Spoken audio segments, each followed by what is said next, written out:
Everybody, and welcome back to our mini-series where we look at all things to do with the civil service. Last week, of course, we looked at relocation and we managed to polish that off within about 3 minutes. Now, this time I think we're going to need a little bit longer to tell you the full story, but it'll still be short and it'll still be nice and snappy. As always, I'm joined by David Werrin, someone whose distinguished career within the civil service has given him the authority to speak with such knowledge on these issues. So enough of me, David, I will hand over to you. Fire away. Thank you very much indeed, George. And hello, everyone. There is a clamour now for the reform of the civil service, and Whitehall commentators say that it's dysfunctional, that it's not up to the job of dealing with the current challenges, and they're very great challenges, let's face it, and that this dysfunctionality has been exemplified by the problems the Cabinet Office had over the procurement of PPE, the row going on between an advisor and the Prime Minister and so forth. All these things indicate that something is rotten in the state of Denmark. What I'd like to do is to run through really the history of the civil service, looking at the lessons learned and seeing whether they can be applied for the future, and looking at what government is doing at the moment. A few days ago, they published a short paper, perhaps a shot over the bows, on a declaration of government reform. But the civil service has been going for a very long time, over 1,000 years. I doubt if it's any other country in the world has got such a lengthy civil service, and it can all be traced back to the Anglo-Saxon era, and in particular King Alfred, who established quite a sophisticated system of shires, and he had shire reeves to administer them, the sheriffs.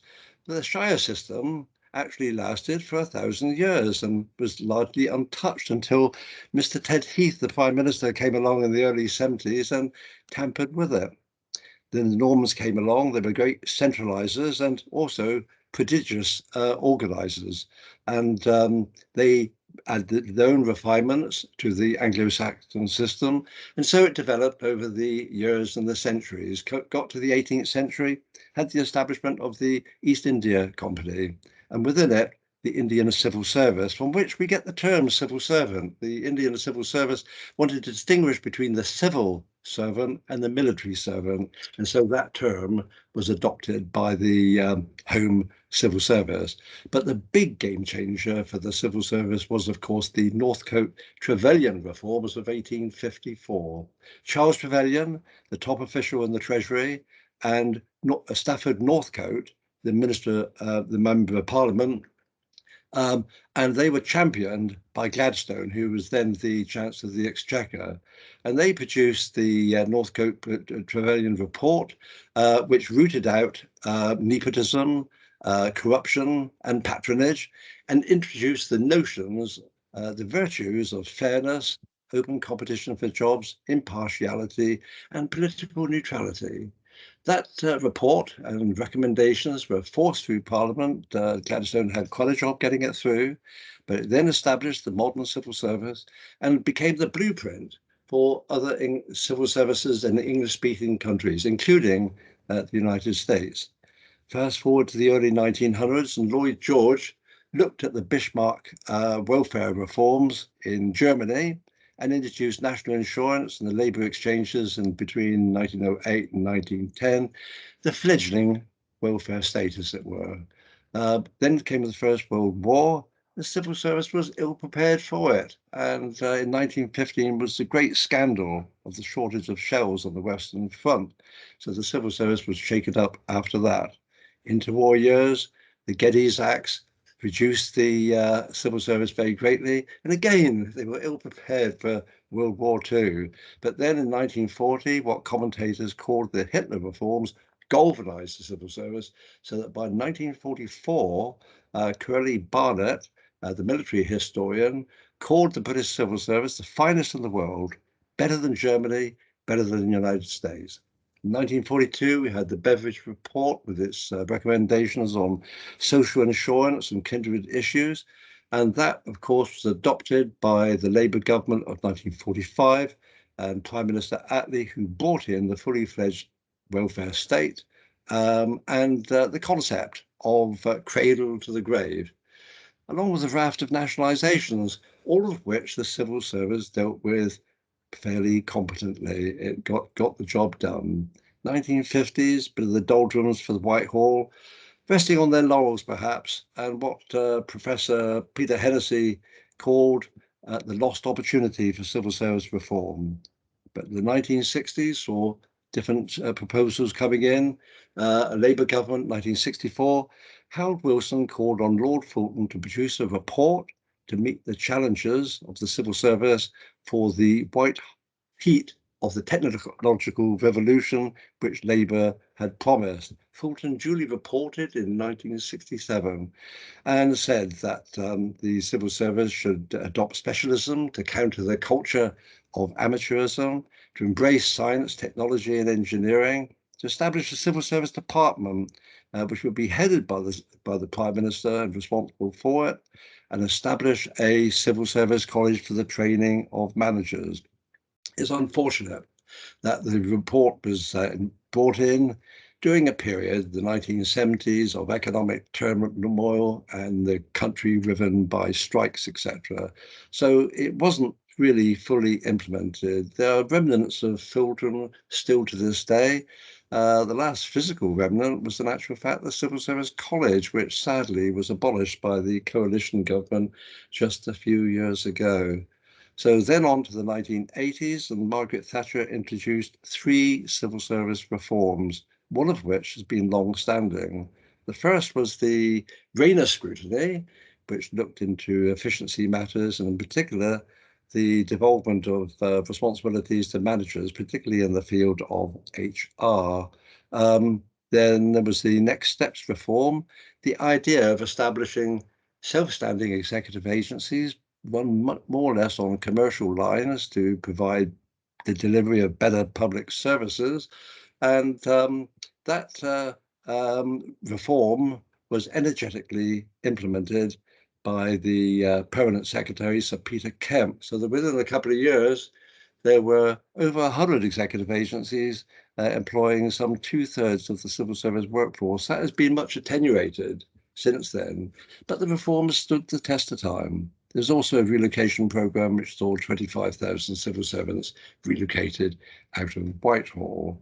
Then along to 1997, and another Labour government under Prime Minister Blair, and during the ensuing decade, they introduced 3 congruent reforms. The first was the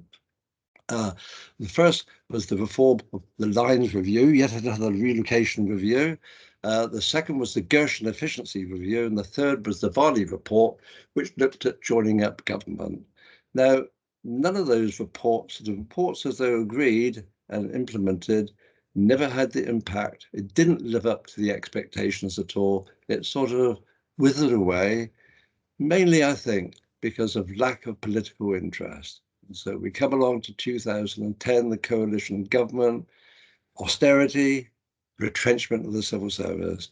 And so, unhappily, we come to 2021 and the civil service, again, not prepared to meet the huge challenges of the post-COVID era, of the consequences of Brexit, and of the challenge of the union. So the civil service has to be reformed, it has to be brought together. And so we need to look at the history. What were the lessons of the history? I think there are 2.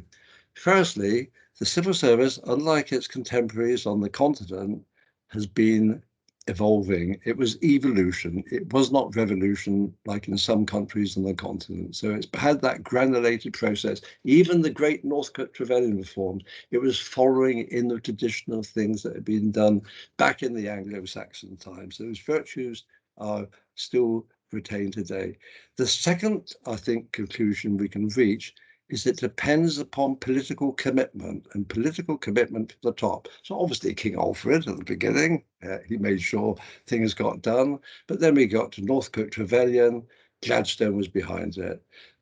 Then wartime Whitehall, Churchill and the coalition government at the time, the welfare state, then of course Attlee and the government, and then Thatcher and the executive agency reform. Those that didn't work, such as Fulton, such as the New Labour reforms, lack of political will. So it must have political will this time. Now, the government a few days ago produced this report. It's a thin paper, 8 pages. It really all about ministers and officials working together.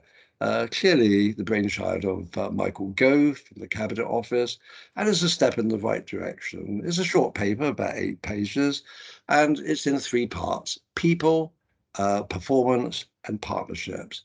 I'll just comment very briefly, if I may, on the report because it's interesting. There's a long preamble, which is really aspirations, nothing of substance there. Under the people part, it reaffirms 22,000 for relocation, which, as I've said in other places, I think is unambitious. It talks about ministerial involvement in the appointment of permanent secretaries and director generals, which, but we've been there before in 1854. The original proposal was that the Prime Minister should appoint the permanent secretaries. And Gladstone said that would be a grave mistake because it was the opportunity for ministers to reintroduce patronage. It was the thin end of the wedge. So although the Northcote Trevelyan virtues are still with us today, there's one aspect which I think is worthwhile critics looking at. Also talks about establishing a training campus, bring back the good old Civil Service College, sadly sold, a fine institution at Sunningdale. So where that will be, we don't know. Under performance, seems to be a regurgitation of things that have been done in the past.